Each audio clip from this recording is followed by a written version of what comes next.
Terus pola pola asuh atau pola didik ibu gimana nih setelah mengetahui Ustadz seperti ini sekarang gitu kan, kenyataannya seperti ini. Pasti kan ibu kan tidak akan mungkin dong menyerah dengan keadaan ya, yang sehingga Ustadz menjadi seorang penghafal Quran. Itu pola asuhnya gimana tuh Ustadz? Yang Ustadz rasakan ketika balita itu seperti apa? Selain tadi sering diputarkan tilawah. Jadi saya mau ngambil cerita ini dari nama Pak Agung. Nama dulu saya tuh 7 hari 7 malam memang belum dikasih nama. Nggak dikasih nama. Di hari ke-7 akhirnya kakek saya yang dari ibu almarhum, beliau tiba-tiba keluar dari kamar pada sholat subuh, nanya ke ibu saya. Nanyanya apa? Ini anak mau dikasih nama siapa katanya. Masa nggak ada namanya? Kalau kata Sundanya mah ada tacan keemutan suara belum terpikirkan. Nah, akhirnya kata kakek itu udah namanya Hadian Akbar aja. Artinya apa? Nanti suatu saat nanti akan terbuka, akan diketahui apa artinya Hadian Akbar. Akhirnya dikasih nama Hadian Akbar. Nah, Hadian Akbar sampai akhirnya hadian balita, hadian kecil dididik oleh bapak dan mama sampai masuk pesantren. Sebenarnya cara didiknya hampir sama seperti ibu-ibu yang lain dengan orang tua yang lain. Cuman bedanya kalau ibu saya memang tadi seperti itu mengajarkan Quran, ya, enggak patah semangat mengajarkan Quran. Dan tidak lupa juga dulu saya tuh suka kelilingin ngaji ke sana terus kelilingin belajar, disuruh belajar keliling ke rumah guru-guru. Belajar, kamu ke rumahnya guru ini belajar, ke rumahnya guru itu diantar sama ibu ya. Diantar sore saya di rumah di guru yang dekat rumah pengajian, nanti habis maghrib di rumah guru yang lain agak jauh, suruh belajar. Walaupun saya waktu itu belum bisa baca Iqra karena nggak tahu Iqra seperti apa. Karena keterbatasan alat ya. Iya. Terbatas kan harus ada Iqra Braille. Ada tapi ada. Ketika itu belum ada. Akhirnya saya nggak tahu Iqra kayak gimana, belajar Quran kayak gimana. Akhirnya apa? Saya hanya mendengarkan apa yang disampaikan guru. Bacaannya begini. Akhirnya saya terapkan. Jadi dari menghafal mendengarkan ya? Mendengarkan dulu itu. Saya baru menemukan Braille itu, Quran Braille itu dan Iqra Braille itu di kelas 3 SD itu. Baru ketemu itu Quran Braille, Iqra Braille. Ketemunya di sekolah. Oh, Ustaz sekolahnya di sekolah SLB. Iya. Oke. Pendidikan seperti itu aja, sama seperti yang sama, cuma memang ibu tidak patah semangat ya. Intinya kan sekarang gini, orang tua kebanyakan udahlah anak kenalin A, kenalin B, kenalin C, tergantung dari orang tuanya juga ya. Tapi intinya kalau bisa jangan sampai dijauhkan dari Al-Quran, seperti itu. Terus dari sejak Ustadz sekolah SD itu apa yang Ustadz rasakan? Teman-teman bagaimana? Tapi kan di SLB Mas mungkin semuanya kan serba kekurangan, mungkinnya teman-teman juga ya. Ada yang kekurangan juga kan ya?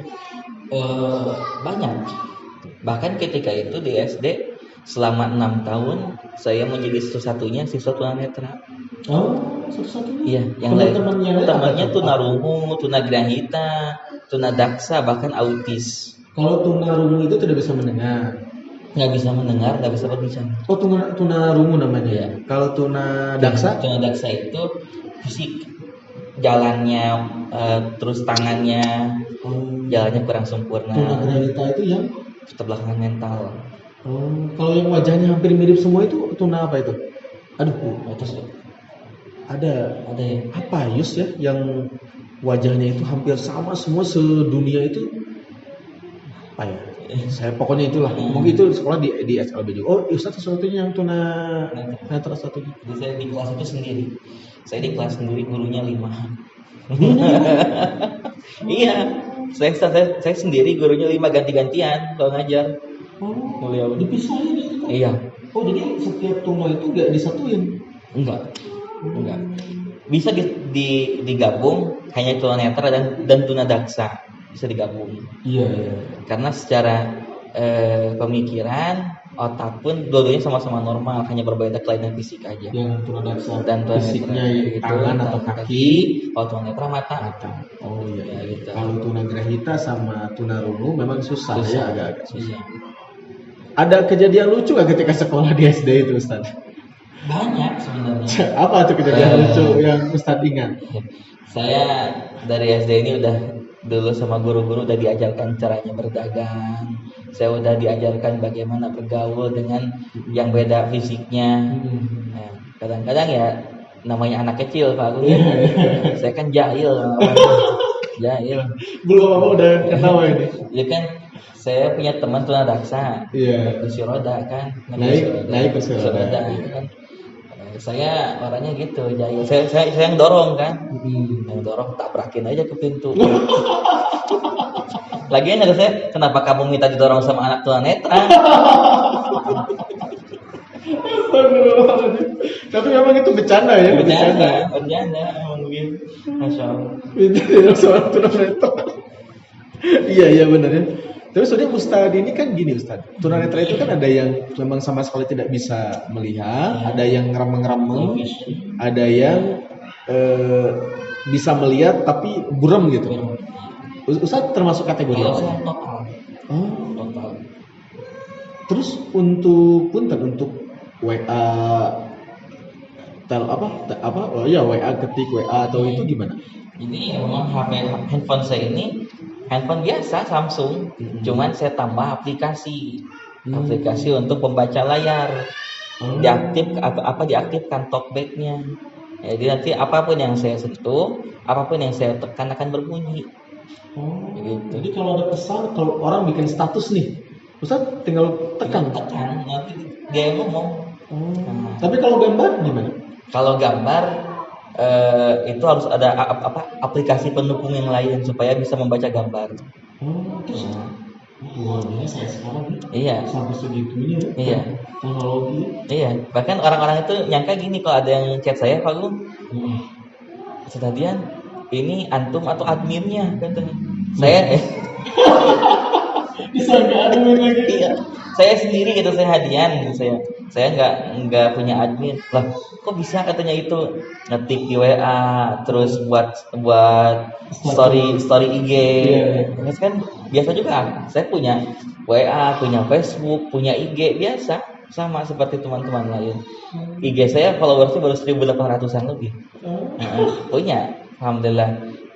Jadi biasa sama kan saya pakai pembaca layar, makanya saya bisa mengoperasikan Android ini gitu. Luar biasa.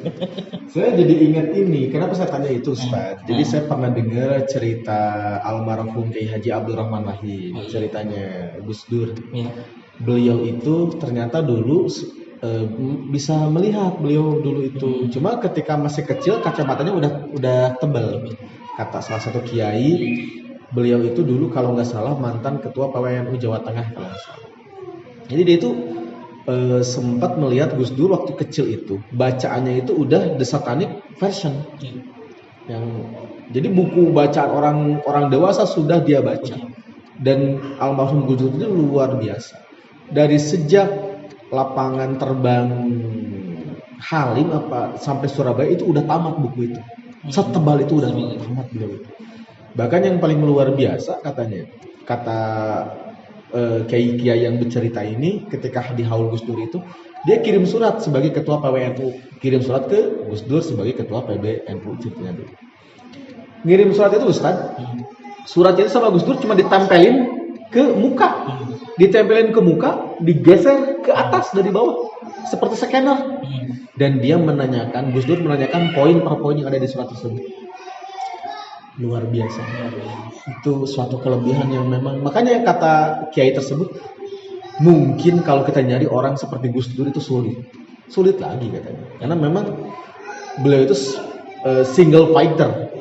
Jadi beliau itu kalau mau ngomong ya ngomong aja, kalaupun itu akan jadi kontroversi beliau akan berbicara dan akan beliau hadapi sendiri gitu. Ya makanya saya pikir berarti pada dasarnya sebenarnya tunanetra ini ada bermacam-macam. Jadi ada yang memang total tidak bisa melihat atau seperti apa. Baik Ustadz, sekarang dari mulai sekolah SD nih Ustadz langsung ke SMP. Ustadz langsung dimasukin ke pondok pesantren